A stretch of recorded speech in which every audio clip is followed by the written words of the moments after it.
మనకి ఎప్పుడు సన్లైట్ ఉంటుంది కాబట్టి అక్కడ 4 సీజన్స్ మనం పండించచ్చు అనమాట. కానీ ఇక్కడ ఏంటంటే కెనడాలో అసలు ఒక సీజన్ మొత్తం మంచిగా ఉంటుంది అనమాట. సో అప్పుడు మనం బయట ఏం పండించలేము. వాళ్ళకి అప్లై చేసి వాళ్ళు యాక్సెప్ట్ చేస్తే మీరు అప్పుడు వాళ్ళు మీకు PR అప్లై చేస్తారనమాట. బేసిక్గా $13 నుంచి $37 per hour దాకా వచ్చే ఛాన్స్ అనమాట. ఇది మీరు చాలా మంది ఏంటంటే మీకు కూడా జాబ్ ఆఫర్ ఉంది మీరు వచ్చేయండి అని చెప్పి మీకు చాలా ఫేక్ ఆఫర్స్ కూడా చాలా మందికి వస్తాయి. నాకు చాలా మెసేజ్ వస్తాయి. సో ఇదన్నీ ఏంటంటే ఇదన్నీ నాట్ జెన్యూన్. సో దీంట్లో మీకు జాబ్ కావాలంటే బేసిక్గా మీరు ఆ కమిటీ వెబ్సైట్ ఒకటి ఉంటుంది. నేను మీకు ఆ లింక్ నా డిస్క్రిప్షన్ లో పెడతాను. మీరు డిస్క్రిప్షన్ అనేది చెక్ చేసుకుంటే కనుక ఆ లింక్ డైరెక్ట్ వెళ్ళి మీరు ఆ వెబ్సైట్ లోనే వెతుక్కోవచ్చు అనమాట. హలో ఎలా ఉన్నారు అందరూ బాగానే ఉన్నారని అనుకుంటున్నాను. Welcome back to my channel Ramesh stories.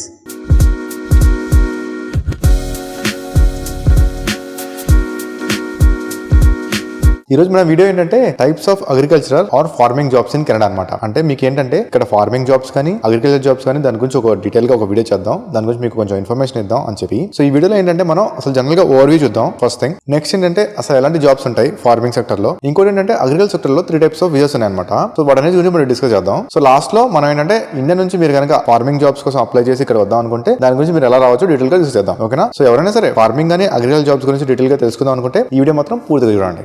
ఇంకోటి మనం ముందుకెళ్లే ముందు మీరు నా ఛానల్ సబ్స్క్రైబ్ చేయండి. మీకు ఏమైనా క్వశ్చన్స్ ఉంటే కమెంట్ చేయండి, నేను ఆన్సర్ చేస్తాను. ఇంకోటి నా ఇన్స్టాగ్రామ్ పేజ్ ఫాలో అయ్యి నాకు అక్కడ కూడా మెసేజ్ చేస్తే మీకు అక్కడ రిప్లై ఇస్తాను. ఓకేనా? Let's begin. సో ఫస్ట్ ఏంటంటే అసలు agriculture market in Canada. So మనం ఇక్కడ అగ్రికల్చర్ మార్కెట్ చూసుకుంటే కనుక బ్రాడ్ గా క్లాసిఫై చేసుకునే 2 టైప్స్ ఉంటాయి అనమాట. ఫస్ట్ ఏంటంటే seasonal types of jobs, next ఏంటంటే non seasonal types of jobs అనమాట. సో సీజనల్ అనేది ఏంటంటే ఇప్పుడు సమ్మర్ సీజన్ ఉంది, వింటర్ సీజన్ ఉంది, స్ప్రింగ్ ఉంది, ఫాల్ ఉంది. ఇప్పుడు మన ఇండియాలో లాగా రైట్. సో మన ఇండియాలో అంటే ఏంటి మనకి ఎప్పుడు సన్లైట్ ఉంటుంది కాబట్టి అక్కడ 4 సీజన్స్ మనం పండించచ్చు అనమాట. కానీ ఇక్కడ ఏంటంటే కెనడాలో అసలు ఒక సీజన్ మొత్తం మంచిగా ఉంటుంది అనమాట. సో అప్పుడు మనం బయట ఏం పండించలేము. సో ఆ టైంలో ఏంటంటే గ్రీన్ హౌస్ ఫార్మింగ్ అని చెప్పి అంటే లోపల లైక్ ఒక పెద్ద బిల్డింగ్ లో టెంపరేచర్ రెగ్యులేట్ చేసి పండిస్తారు అనమాట. సో అదొకటి ఉంటుంది. సో మనం ఏంటంటే ఇక్కడ ఏంటంటే జాబ్స్ కూడా 2 టైప్స్ ఉంటాయి, seasonal, non seasonal. So seasonal అనేది ఏంటంటే ఆ సీజన్ కి సంబంధించి అనమాట. ఫర్ ఎగ్జాంపుల్ ఇప్పుడు సమ్మర్ వస్తుంది కానీ లేదా ఫాల్ సీజన్ లో కానీ సో 3 నెలల నుంచి 4 నెలలు మంచి ఉంటుంది కాబట్టి అప్పుడు ఏం పండించడం అనమాట బయట. సో అందుకని చెప్పి సీజనల్ అనేది ఏంటంటే టెంపరీ అనమాట. యాక్చువల్ గా చెప్పాలంటే ఈ మే నుంచి అంటే మేలో వచ్చేసరికి ఏంటంటే మంచు మొత్తం పోయింది అనమాట. మంచు ఏం పడదు. ఇంకా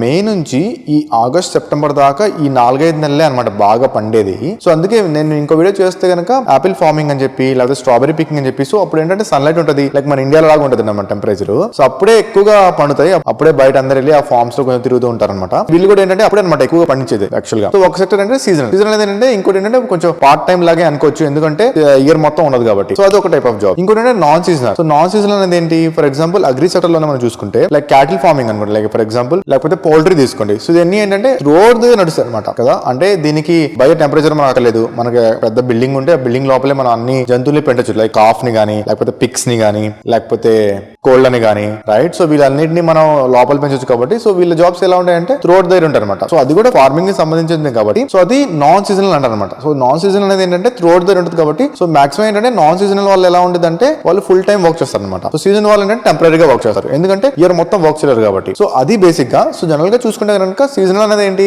ఎప్పుడు మనకి సన్లైట్ ఉన్నప్పుడు బయట టెంపరేచర్ బాగున్నప్పుడే పండిస్తారు కాబట్టి అది సీజనల్ జాబ్స్ ఏ ఉంటాయి, సీజనల్ టైప్స్ ఆఫ్ జాబ్స్ ఉంటాయి అందులో. సో అది బ్రాడ్ గా క్లాసిఫై చేసుకుంటే సో ఈ 2 సెక్టర్ లో మెయిన్ గా జాబ్స్ ఉంటాయి. సో సీజనల్ కదా అసలు ఏం పండుతాయి కెనడాలో అసలు పంటలు ఏంటి అంటే ఇక్కడ మెయిన్ గా వీట్ ఒకటి బాగా పండిస్తారు. One of the top exporters of wheat చెప్పాలంటే. ఇంకా వీళ్ళంటే పొటాటోస్ గానీ కార్న్ గానీ మొక్కజొన్నలు బాగా పండిస్తారు. నేనైతే మొన్న ఒక టూర్ కి వెళ్ళాను అన్నమాట, బస్ ట్రిప్ కి వెళ్ళాను. అక్కడ ఏంటంటే మధ్యలో ఒక ప్లేస్ లో ఆపారు, అదేంటంటే ఫామ్. లైక్ ఫామ్ లో అంటే ఫామ్ బయట ఒక షాప్ లాగా పెట్టి మనం కొనుక్కోవచ్చు అనమాట. అక్కడైతే ఎన్ని ఉన్నాయో లైక్ మొక్కజొన్నలు అంతా తెచ్చుకుని తింటే చాలా చాలా స్వీట్ ఉంటాయి. సో మన ఇండియాలో కూడా అది బాగా పండిస్తారు కదా. సో మొక్కజొన్న అనేది మనకి తెలిసిందే. సో అదొకటి ఉంటుంది ఇక్కడ. ఇంకోటి ఏంటంటే కెనోలా ఆయిల్ అని చెప్పి ఆ కెనోలాని బాగా పండించి వెజిటేబుల్ ఆయిల్ లాగా తీసి అది కూడా బాగా ఎక్స్పోర్ట్ చేస్తారు. అది ఒకటి బాగా పండిస్తారు అనమాట. ఇంకోటి ఓట్స్ మనకు తెలిసింది కదా, అంటే మన ఇండియాలో మనం అందరం తినాము, రేర్ గా తింటూ ఉంటాం. సో ఓట్స్ అనేది నేను తినేవాడు అనమాట. సో ఇక్కడ కూడా నేను బాగా కన్స్యూమ్ చేస్తాను ఓట్స్. సో ఓట్స్ కూడా ఇక్కడ బాగా పండిస్తారు బేసిక్ గా. సో క్రాప్స్ తీసుకుంటే ఇవన్నీ ఉంటాయి అనమాట. సో ఇంకోటి ఏంటి నాన్ సీజనల్ లోకి వచ్చేస్తే గనక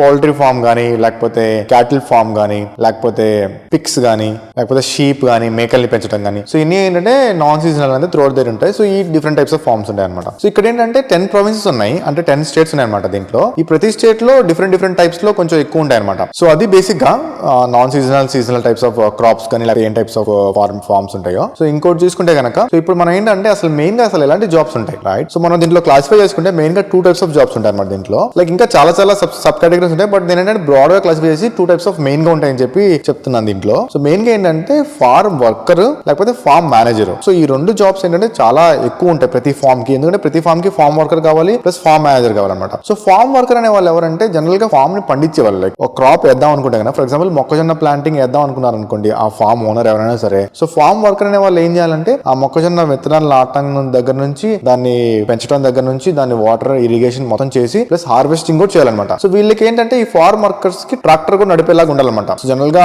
అంటే కూలి పని లాగా బేసిక్ ఏంటంటే పండించి మొత్తం జనరల్ మన ఫార్మర్ లాగా మొత్తం పండించి మళ్ళీ దాన్ని హార్వెస్టింగ్ చేసి మొత్తం అంతా పెట్టించి మళ్ళీ ఎక్స్పోర్ట్ చేసేలాగా ఉండాలన్నమాట. ఇది ఫార్మ్ వర్కర్స్ అనేవాళ్ళు. సో ఇది మెయిన్ గా ఉంటారు. సో వీళ్ళకి వచ్చేసి శాలరీ ఎంత ఉంటుంది అంటే అరౌండ్ $16 నుంచి $22 per hour ఉంటుంది అనమాట. సో అది వీళ్ళ యాక్చువల్ శాలరీ వేజ్. ఇంకోటి farm manager. So farm manager అనే వాళ్ళు ఏంటంటే ఆ పండించిన తర్వాత అది వచ్చిన హార్వెస్టింగ్ కానీ లేకపోతే అసలు పంటలు పండుతున్నాయా లేవా సరిగ్గా అనేది ఫార్మ్ ని మేనేజ్ చేయాలన్నమాట బేసిక్ గా. ఇంకోటి ఏంటంటే రెవెన్యూ కూడా చూసుకోవాలి. లేకపోతే ఫార్మ్ లో పండించిన తర్వాత దాన్ని అమ్మితే మనకి రెవెన్యూ వస్తుందా లేదా అంటే ఫార్మ్ ఓనర్ కి ఫార్మ్ మేనేజర్ చెప్పాలన్నమాట, లైక్ ఎంత వస్తుంది డబ్బులు అని చెప్పి. సో ఇదొక రోల్ అనమాట. సో ఇది ఒకటి ఉంటుంది అనమాట. సో ఫార్మ్ మేనేజర్ వచ్చేసి $13 నుంచి $37 per hour దాకా వచ్చే ఛాన్స్ ఉంది అనమాట. సో ఇది జనరల్ గా బ్రాడ్ గా క్లాసిఫై చేసుకుంటే 2 టైప్స్ ఆఫ్ మెయిన్ జాబ్స్. మన ఇండియాలో అంటే ఏంటి ఫార్మర్ అంటాం కదా. ఫార్మర్ అంటే ఏంటి మొత్తం అంటే కొంతమంది ఎలా ఉంటుంది అంటే మన ఇండియాలో ఎలా ఉంటుంది బేసిక్ గా ఫార్మరే ఓనర్ ఉంటే ఆయనే మళ్ళీ పండించుకోవచ్చు, ఆయనే అమ్ముకోవచ్చు. సో మొత్తం మేనేజ్మెంట్ అయితే ఆయనే ఉంటది. లేకపోతే కౌలుకి తీసుకుంటారు కదా, లైక్ ఫర్ ఎగ్జాంపుల్ మన దగ్గర ల్యాండ్ లేకపోతే మనం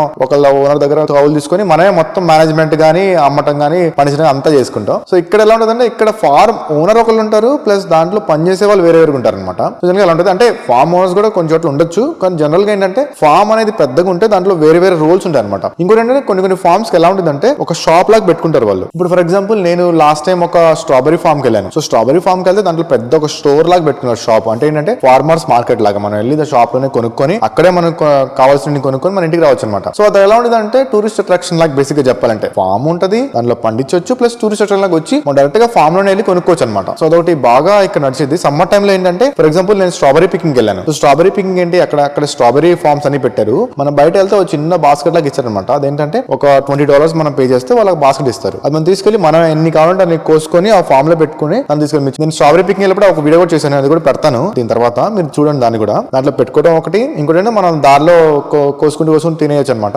తినేసి పట్టుకొని మనం ఇంటికి తెచ్చుకోవచ్చు అనమాట. సో ఇది రకంగా ఎలా ఉంటుంది టూరిస్ట్ అట్రాక్షన్ లాగా కొంచెం ఉంటుంది. ఇది స్ట్రాబెరీ పికింగ్. సో అలా అని చెప్పి అన్ని ఫార్మ్లు అలాగే ఉండవు, కానీ కొన్ని స్పాట్స్ అలా ఉంటాయి అనమాట. సో అది బేసిక్ గా చెప్పాలంటే ఫార్మ్ జాబ్స్. సో అది మెయిన్ గా టైప్స్ ఆఫ్ జాబ్స్ అనమాట దాంట్లో. So fine. సో మనం జాబ్స్ గురించి చూసాం. ఇప్పుడు ఏంటంటే Canadian government 3 types of pathways ఉన్నాయన్నమాట ఈ మెయిన్ అగ్రికల్చర్ సెక్టర్ లో ఉన్న వాళ్ళకి. సో ఈ 3 టైప్స్ ఆఫ్ పాత్వేస్ ఏంటాయా అంటే ఫస్ట్ ఏంటంటే అగ్రి ఫుడ్ పైలట్ ప్రోగ్రామ్ అనమాట. సెకండ్ ఏంటంటే rural northern immigration pilot program. Third ఏంటంటే seasonal agricultural workers program. So ఈ మూడిట్లో మూడోది వచ్చేసి seasonal agriculture workers program. So ఇదేంటంటే ఇది మనకి అప్లికబుల్ కాదు. దీంట్లో ఏంటంటే మెయిన్ గా కరేబియన్ అండ్ మెక్సికో. అంటే కరేబియన్ అంటే వెస్ట్ ఇండీస్ టీమ్ ఉంది కదా, వెస్ట్ ఇండీస్ క్రికెట్ టీమ్ మనకు అందరికీ తెలిసిందే. కానీ వెస్ట్ ఇండీస్ అనేది ఏంటంటే it's a collection of many small islands. అంటే చిన్న ఐలాండ్ కంట్రీస్ ఉన్నాయన్నమాట. అంటే ఆ చిన్న అన్ని వేరే కంట్రీసే. సో వాళ్ళని కలుపుకొని వెస్ట్ ఇండీస్ అనే టీమ్ గా ఫామ్ అయ్యారు యాక్చువల్ గా వాళ్ళు. సో మనం చూసుకుంటే కనుక ఈ వెస్ట్ ఇండీస్ లో అంటే కరేబియన్ లో చాలా కంట్రీస్ ఉన్నాయి. మెయిన్ గా వచ్చేసి యాంటిగ్వా అని చెప్పి, బర్ముడా అని చెప్పి, బార్బుడాస్ అని చెప్పి,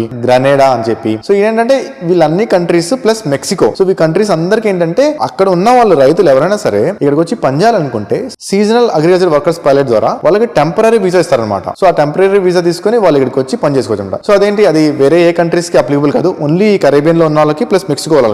సో మూడిట్లో ఒకటి తీసేయండి, ఒకటి మనకు సంబంధించిందే కాదు. ఇంకోటి ఏంటి అగ్రి ఫుడ్ పైలట్ ప్రోగ్రామ్. ఇదేంటంటే temporary pathway to permanent residency అనమాట. సో ఇది యాక్చువల్ గా May 2020 స్టార్ట్ చేసి ఇప్పుడు ఏంటంటే 2025 దాకా ఎక్స్టెండ్ చేశారనమాట. యాక్చువల్గా ఇది 3 years వ్యాలిటీ, కానీ ఇప్పుడు ఏంటంటే 5 years దాకా ప్రోగ్రామ్ ఎక్స్టెండ్ చేశారనమాట. అంటే 2025 దాకా అప్లై చేసుకోవచ్చు. సో ఈ ప్రోగ్రామ్ ఏంటంటే ఇప్పుడు మీరు గనక ఇక్కడ ఏదైనా సరే అగ్రికల్చర్ ఫీల్డ్ లో కానీ ఎక్కడైనా మీరు పనిచేసి ఒక 1 year ఎక్స్పీరియన్స్ తెచ్చుకుంటే గనక, లేకపోతే మీరు ఏదైనా ఒక డిగ్రీ తెచ్చుకుని ఉంటే గనక, సో మీకు ఆ ఎక్స్పీరియన్స్ మీరు పెట్టుకొని మీరు డైరెక్ట్ గా PR అప్లై చేసుకోవచ్చు అనమాట. సో అదొక పాత్వే. అంటే బేసిక్ ఏంటంటే అగ్రి ఫుడ్ సెక్టర్ వాళ్ళకి ఒక PR పాత్వే లాగా ఇస్తున్నాడు అనమాట. ఎందుకంటే అది ఎవరికి అది ఇక్కడ కెనడాలో ఉండి కెనడియన్ ఎక్స్పీరియన్స్ తెచ్చుకునే వాళ్ళకి అనమాట. సో అదేంటి, అది ఇండియా నుంచి అప్లై చేసుకోవడానికి ఎలిజిబిలిటీ కాదు. సో మూడోది ఏంటంటే ఈ పాత్ర ఏంటంటే బేసిక్ గా మనం ఇండియాలో ఉండి మనం ఇక్కడికి వచ్చి ఏదైనా అగ్రికల్చర్ సెక్టర్ లో పనిచేద్దాం అనుకునే వాళ్ళకి ఇది బాగా వర్తిస్తుంది. సో ఇదేంటంటే rural northern immigration pilot program. So ఈ పైలట్ ప్రోగ్రామ్ ఏంటంటే జనరల్ గా ప్రతి కమ్యూనిటీస్ లో వాళ్ళకి కొంతమంది అవసరం ఉంటే ఆ కమ్యూనిటీస్ వాళ్ళు డైరెక్ట్ గా గవర్నమెంట్ కి చెప్పొచ్చు అనమాట. లైక్ మాకు ఇలా కొంతమంది కావాలి, వాళ్ళ త్రూ మేము ఇక్కడ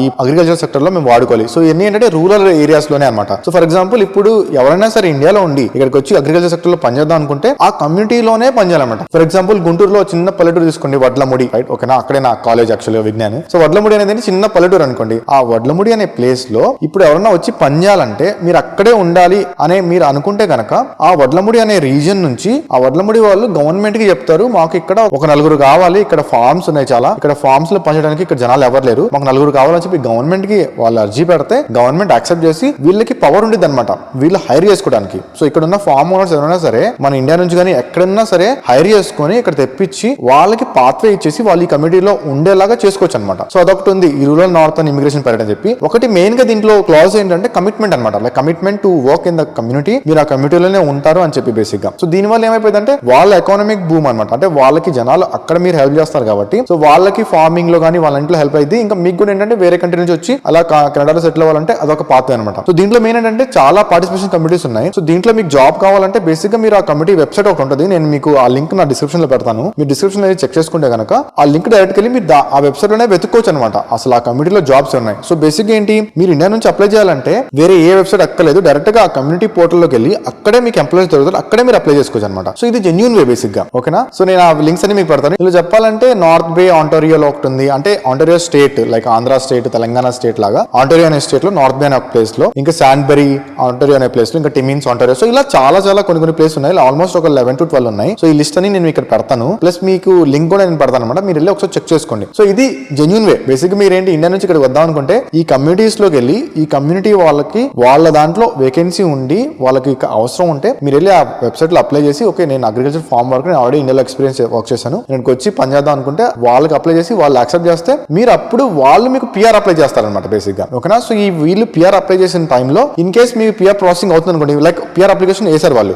ఓకేనా, వేసిన టైంలో మీకు టైం ఉంది, లైక్ ఈ అప్లికేషన్ ప్రాసెసింగ్ అవుతున్న టైంలో మీరు వర్క్ పర్మిట్ కూడా అప్లై చేసుకోవచ్చు. లైక్ మీ పిఆర్ ప్రాసెసింగ్ అవుతుంటుంది, మీకు 1 year వర్క్ పర్మిట్ కూడా ఇస్తారు అనమాట. అంటే ఏంటి, ఈ 1 year వర్క్ పర్మిట్ మీరు డైరెక్ట్ గా వచ్చేసి పని చేసుకుంటూ ఉంటే ఈ పిఆర్ ప్రాసెసింగ్ అయిన తర్వాత మీకు డైరెక్ట్ గా పిఆర్ వచ్చేసేలాగా. సో అది ఒక మెయిన్ థింగ్ ఇక్కడ. సో ఏంటంటే మీరు వచ్చి ఆ కమ్యూనిటీలో సెటిల్ అయిపోయేలాగా as a permanent resident basic గా, ఓకేనా. లైక్ దీనికి ఏం కావాలి, మీకు జాబ్ కావాలి, మెయిన్ గా జాబ్ వచ్చేస్తే మీకు ఇక్కడ ఆ పిఆర్ వాళ్ళు అప్లై చేసిన తర్వాత మీ పిఆర్ ప్రాసెసింగ్ అవుతున్న టైంలో మీరు వర్క్ పర్మిట్ వేసుకొని రావచ్చు. సో ఇది ఒకటి మెయిన్ థింగ్. ఇది మీరు చాలా మంది ఏంటంటే మీకు కూడా జాబ్ ఆఫర్ ఉంది మీరు వచ్చేయండి అని చెప్పి మీకు చాలా ఫేక్ ఆఫర్స్ కూడా చాలా మందికి వస్తాయి, నాకు చాలా మెసేజ్ వస్తాయి. సో ఇదన్నీ ఏంటంటే ఇదన్నీ నాట్ జెన్యూన్. ఎందుకంటే మీకు ఎవరైనా హైర్ చేస్తుంటే ఫస్ట్ థింగ్ మీకు ఇక్కడ వాళ్ళు ఇంటర్వ్యూ చేస్తారు, ఇంటర్వ్యూ చేసేసి మీకు అన్ని వాళ్ళే చూసుకోవాలన్నమాట. లైక్ ఫర్ ఎగ్జాంపుల్ మీ స్టే నుంచి మీ ఫ్లైట్ టికెట్స్ నుంచి మీకు వీసా ప్రాసెసింగ్ దగ్గర నుంచి అన్ని వాళ్ళే చేయాలన్నమాట. సో అది జెన్యూన్ వే. సో మీకు ఎవరైనా సరే ఇంట్రెస్ట్ ఉంటే మీరు ఓన్ గా రీసెర్చ్ చేసుకోండి. సో ఫర్ ఎగ్జాంపుల్ ఫైన్ నేను అంత చదువుకోలేదు, నాకు అంత ఓన్ గా రీసెర్చ్ చేసుకోవాలంటే మీ ఫ్రెండ్స్ లోనే ఎవరో ఒకరు ఉంటారు కదా చదువుకున్న వాళ్ళు, లైక్ ఫర్ ఎగ్జాంపుల్ మీ అన్నయ్య లేకపోతే మీ బాబాయ్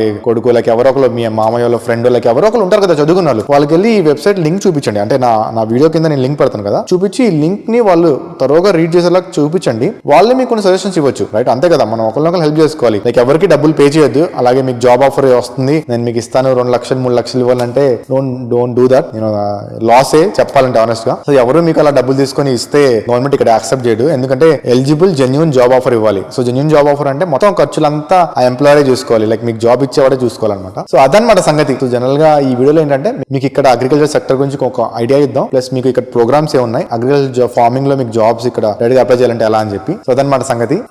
ఐ హోప్ ఈ వీడియోలో మీకు కొద్ది గొప్ప ఇన్ఫర్మేషన్ ఇచ్చి అనుకున్నాను. మీరు నా ఛానల్ సబ్స్క్రైబ్ చేయడం మర్చిపోకండి, ఓకేనా. ఇంకో వీడియోలో మళ్ళీ కలుసుకుందాం. అంతవరకు బాయ్.